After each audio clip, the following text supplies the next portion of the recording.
दोस्तों नमस्कार, मैं डॉक्टर आशीष मित्तल स्वागत करता हूं आपका। तो दोस्तों आज हम बात करने वाले हैं एसीएल टेयर्स के बारे में। एसीएल में जैसे आपको पिछले वीडियोस में मैंने बताया कि कई स्टेजेस होती है, कई ग्रेड्स होती है चोट लगने की। तो अक्सर आप लोग मुझसे पूछते हैं कि सर जो ग्रेड 1 है या स्टेज 1 है, यानी कि जो माइनर सा जो आपके एसीएल में स्पेन आया है या जो माइनर टेयर आया है या इसको ये भी कह सकते हैं कि मामूली सूजन आई है, उसका क्या इलाज होता है। तो दोस्तों अक्सर एसीएल ग्रेड 1 टेयर जो हैं वो समय के साथ धीरे धीरे ठीक हो जाते हैं। बॉडी में हमारे जो शरीर में कैपेसिटी होती है किसी भी चोट को हील करने की। अगर आपकी उम्र 15 से लेकर 40 साल तक की है तो ये जो हीलिंग रेट है ये काफी फास्ट होती है और इसमें रिजल्ट्स भी काफी अच्छे रहते हैं। 40-45 साल के ऊपर जो हमारी बॉडी की जो हीलिंग कैपेसिटी है थोड़ी कम हो जाती है, तो उसमें फिर हम लोगों को साथ में कुछ और ट्रीटमेंट भी देना होता है। अगर आपको दर्द है, सूजन है और चोट लगने के लगभग 1-2 महीने बाद भी आपको प्रॉब्लम हो रही है, तो आप दोस्तों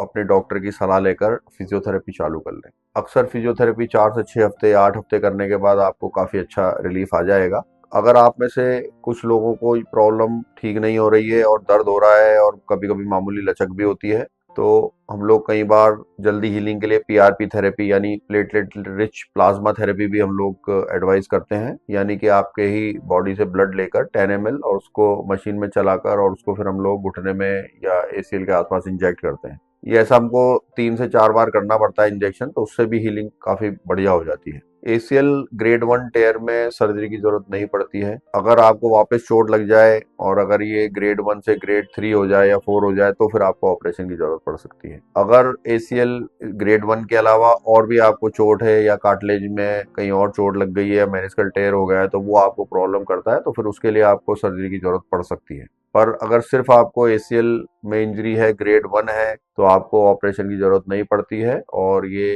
विटामिन डी सप्लीमेंट्स लेने से, कई बार कार्टिलेज के सप्लीमेंट्स लेने से, साथ में फिजियोथेरेपी करने से इसमें इम्प्रूवमेंट हो जाता है। और किसी किसी पेशेंट में अगर इम्प्रूवमेंट नहीं होता है तो फिर हम लोग पीआरपी थेरेपी सजेस्ट करते हैं और उससे ऑलमोस्ट सारे ही पेशेंट ठीक हो सकते हैं। तो दोस्तों अगर आपको अपना जो प्रॉब्लम है वो आपकी ठीक नहीं हो रही है और आपने थेरेपी कर ली है या और भी आप कई बार चीजें कर चुके हैं और ठीक नहीं हो रहा है, तो आप हमसे संपर्क कर सकते हैं। आप हमें अपनी प्रॉब्लम लिखकर और व्हाट्सएप पर हमारे नंबर पर डाल सकते हैं। यूट्यूब कमेंट सेक्शन में कमेंट भी कर सकते हैं। आपके सवाल का जवाब देने की कोशिश करेंगे और आपकी सहायता करने की कोशिश करेंगे। नमस्कार, जय हिंद।